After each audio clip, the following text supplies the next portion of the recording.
एक बार की बात है, मेरे पास एक कौआ और एक बत्तख थे और वे अविश्वसनीय रूप से मनमोहक थे।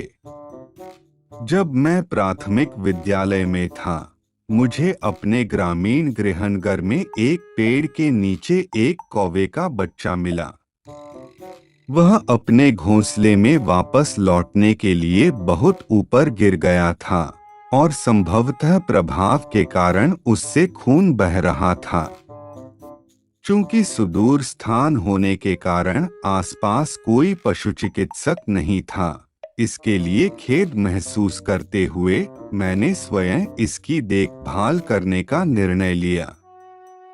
मुझे यकीन नहीं था कि कौवे के बच्चे क्या खाते हैं, इसलिए मैंने कुछ चावल मसला और टूथपिक की नोक पर चूजे को खिलाया। जैसे जैसे कौआ बड़ा हुआ, मैंने उसका आहार चावल के बजाय कीड़े और टिड्डे जैसे कीड़ों में बदल दिया। मुझे यकीन नहीं है कि ऐसा करना सही था, लेकिन कौआ फला फूला।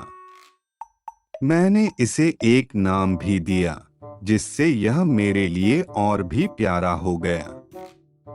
बुलाए जाने पर यह काव-काव करके जवाब देता है, मेरे पीछे पीछे चलता है और ऐसा प्रतीत होता है कि इसे सिर पर सहलाने में आनंद आता है। हालांकि जैसे जैसे कौवा बड़ा हुआ और उड़ना सीखा, मुझे एहसास हुआ कि मुझे उसे प्रकृति में वापस जाने देना होगा। हालांकि इससे मुझे दुख हुआ। इसलिए मैं कौवे को पास के एक पहाड़ पर ले गया। मैंने कुछ देर तक देखा, लेकिन उसमें उड़ने का कोई संकेत नहीं दिखा। शायद वह इंसानों का आदी हो गया था। मेरा दिल बहुत टूट गया। मैंने उसे वहीं छोड़ दिया और घर लौट आया, लेकिन कौआ उड़ते हुए मेरे पीछे पीछे चला गया। उस पल मुझे पछतावा हुआ कि मैंने प्रकृति की ओर लौटने के लिए इसे तैयार करने के लिए इससे अधिक दूरी नहीं रखी। इसे जंगल में छोड़ने में असमर्थ होने पर मैंने कौवे को हमारे पिछवाड़े में छोड़ दिया, जिससे वह जब भी चाहे उड़ जाए। मैंने खाना देना बंद कर दिया, यह सोचकर कि भूख लगने पर यह चला जाएगा। हालांकि यह 10 साल से अधिक समय तक मेरे परिवार के पिछवाड़े में रहा, जब तक कि इसकी मृत्यु नहीं हो गई। यह अपने भोजन का प्रबंधन स्वयं करता था और एक परित्यक्त शेड को अपने आश्रय के रूप में उपयोग करता था। उसी दौरान मैंने पड़ोस में पैदा हुई एक बत्तख को भी पाल लिया। बत्तख और कौवे का आपस में काफी अच्छा मेल था। बत्तख को भी मुझसे प्यार हो गया। जब मैं स्कूल जाता था, तो बत्तख स्कूल के गेट तक मेरा पीछा करती थी।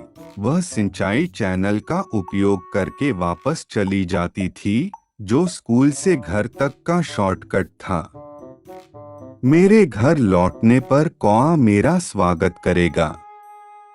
कौवा आसमान में ऊपर फेंकी गई लकड़ियों से खेलता था और यह भी पता लगा लेता था कि अपनी चोंच से मेरे कमरे का पिछला दरवाजा कैसे खोला जाए। मैंने सोचा कि यह काफी चतुर था। बत्तख और कौआ तालाब में एक साथ स्नान करते थे और भोजन साझा करते थे, जिससे काफी प्यारा बंधन बन गया। अब एक वयस्क के रूप में दोनों पक्षियों का निधन हो गया है और मुझे कहना होगा कि पक्षियों की बीट से निपटना मेरी कल्पना से भी अधिक चुनौतीपूर्ण था। लेकिन पीछे मुड़कर देखने पर मुझे लगता है कि युवावस्था के दौरान कौवे और बत्तख के साथ बिताया मेरा समय इतना भी बुरा नहीं था। उनकी तस्वीरें आज भी मेरे परिवार के घर की शोभा बढ़ाती हैं।